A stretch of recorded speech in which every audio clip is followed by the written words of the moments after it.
pense que je suis ni rebelle, ni... Non, ce serait plutôt... Moi, je trouve que t'as un côté rebelle, qui te va bien d'ailleurs. Non, c'est une forme d'insoumission. C'est pas la même chose? Je n'ai pas eu longtemps l'autorité paternelle.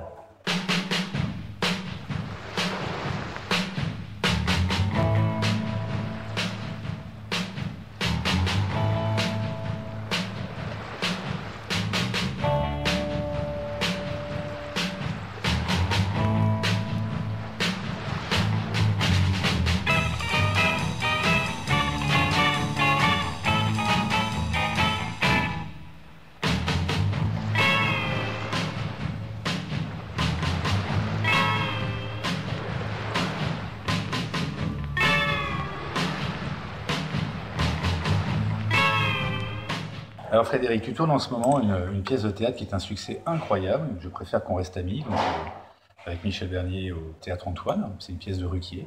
Pièce de Laurent Ruquier, oui, qu'il a écrit pour Michel Bernier à la J'invite base. tout le monde à aller la voir parce que c'est vraiment une... Bon, c'est très contemporain comme sujet, puis vraiment on éclate de rire. Alors dis-moi un truc, d'être né en 68, est-ce que tu crois que c'est ça qui te donne un côté un peu rebelle, un peu révolutionnaire Et j'ai toujours eu du mal à accepter j'accepte l'ordre des choses, mais l'ordre au sens l'autorité, mais dans le sens autoritarisme, ça me pose quelques problèmes, ou je veux qu'ils soient légitimes dans ces cas-là. C'est-à-dire que je veux reconnaître, moi, mes pères, je veux reconnaître d'où vient l'autorité, et j'ai besoin de la...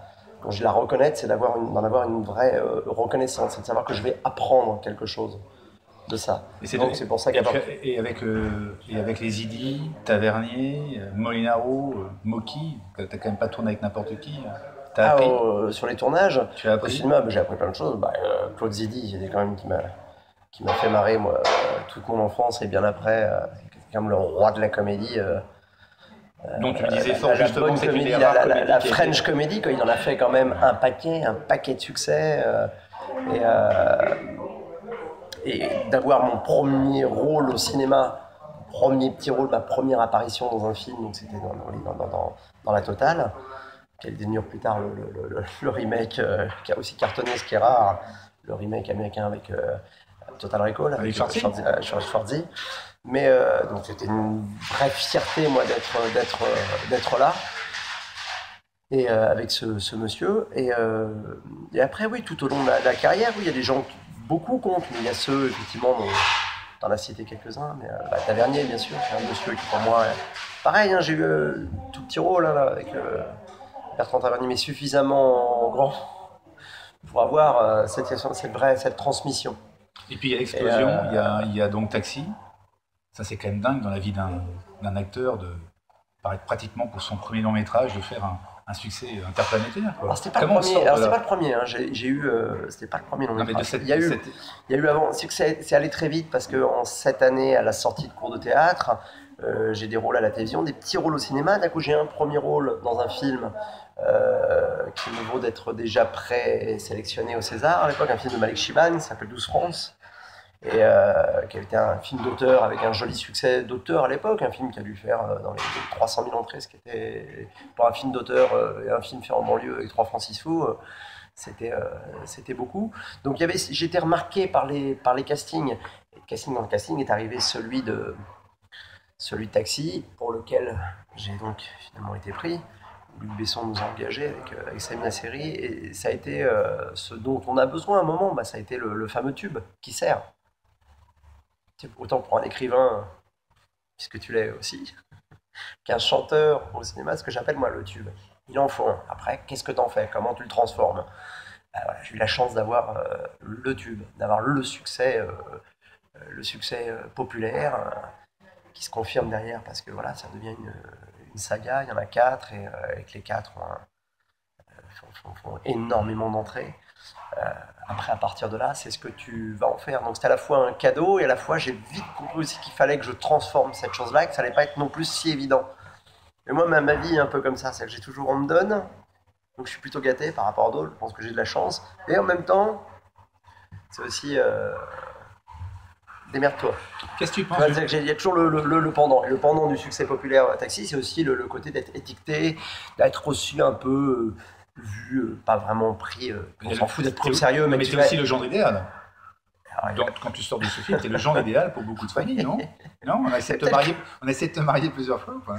Ouais, peut-être que c'est l'image que je me suis donnée involontairement aussi. Peut-être un rôle que je me suis attribué sans le vouloir, en étant par moments forcément pas toujours celui que je suis. Donc moi, je suis pas forcément le genre idéal. Je pense que j'ai toujours été un bon compagnon. Le genre polar. Un bon mari, j'espère, mais bah, non, je suis pas un être parfait.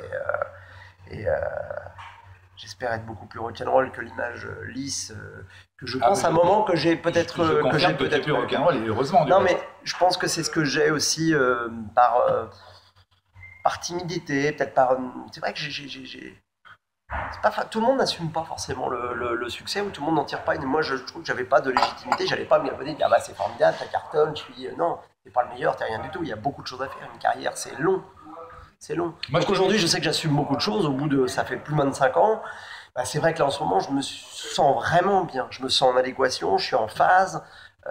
Il y a beaucoup de choses. Il y a eu la télé, il y a eu le cinéma, il y a le théâtre. Il y a eu des rencontres dans les 3 terrains de jeu avec le succès, ce qui est aussi une chance. Et que je peux regarder un peu derrière aujourd'hui et dire ouais, bah, ça bien, ça moins bien. Et puis me dire putain, il y a encore plein de choses à faire, c'est top. Mais je me sens armé. Vraiment armé. Mais le théâtre m'apporte beaucoup pour ça. Mais je t'ai vu dans ton plus beau rôle. Hein. Tu sais que le plus beau rôle, je te l'ai déjà dit, c'est lorsque tu es venu avec moi faire une dédicace dans un salon et que la première fois que tu as ouvert le livre que tu as coécrit et que tu voyais cette file d'attente et cette proximité avec toi, tu m'as énormément touché. Tu n'en es pas rendu compte, mais tu étais vraiment toi. C'est-à-dire que tu as pris ton stylo, tu as dédicacé et tu ne te rendais pas compte que l'art, l'écriture pouvait apporter cette proximité avec un public. Alors j'en étais un peu conscient parce que j'ai quelques auteurs autour de moi, donc j'entendais parler de ces rencontres avec les lecteurs dans les salons de livres, ou les librairies et tout ça. Tu l'as aussi quand tu vas, alors on est un peu plus protégé, c'est vrai que au cinéma, quand tu vas défendre un film, ou tu fais une tournée, quand c'est ce qu'on appelle les tournées province, ou même au théâtre, le contact, tu as la relation directe avec le public. C'est vrai que maintenant il y a quelquefois quand même un écran ou des personnes qui font.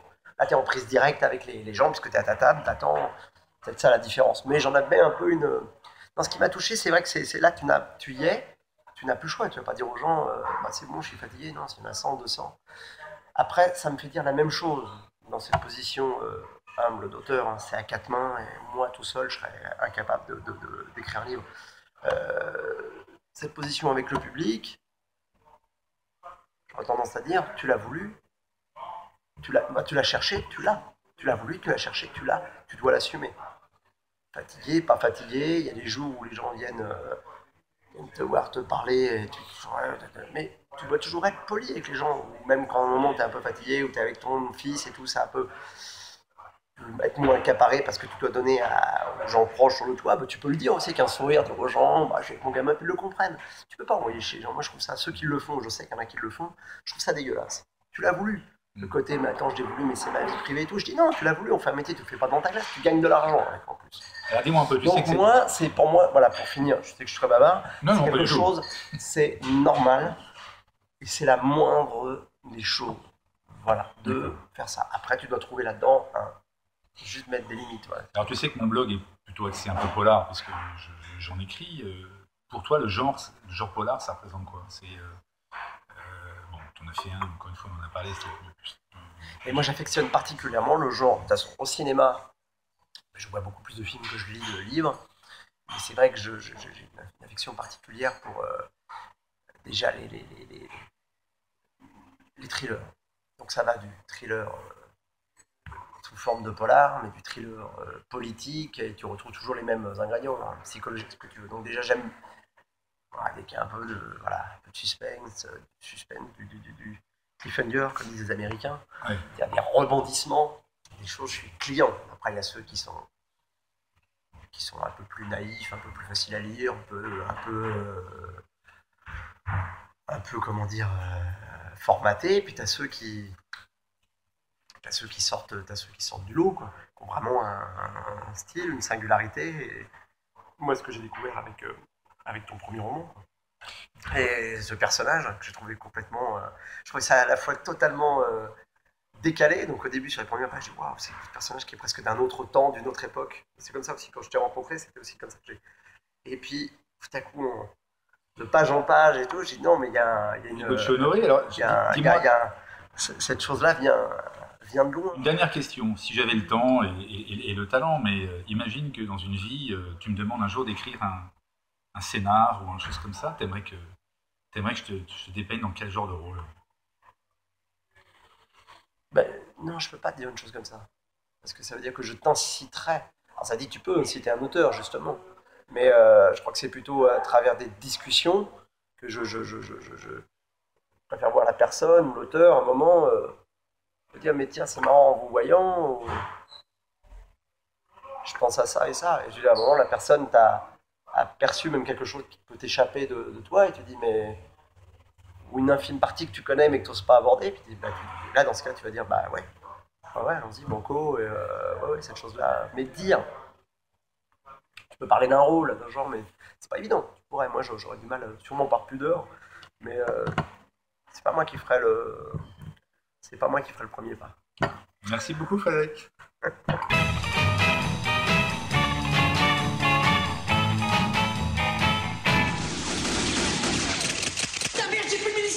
C'est pas très grave, ça fait une plombe qu'ils sont partis. Ah bon? Ouvre tes yeux, il est vide le garage, il n'y a plus personne. Ah ouais, ils sont plus là. Ah ouais, ils sont plus là.